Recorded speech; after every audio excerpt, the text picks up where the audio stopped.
လူပြည်ဆရာတို့ညာနံပန်းကြပါတယ်တိုက်ကျူဆိုတာဘလို့မှဖြတ်လို့မရတဲ့တတူကိုသာ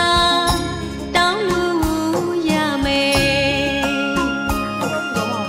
အရိမီဒီယာဖျားရှင်တို့ဝေယခုသာသနာပြုကြရတယ်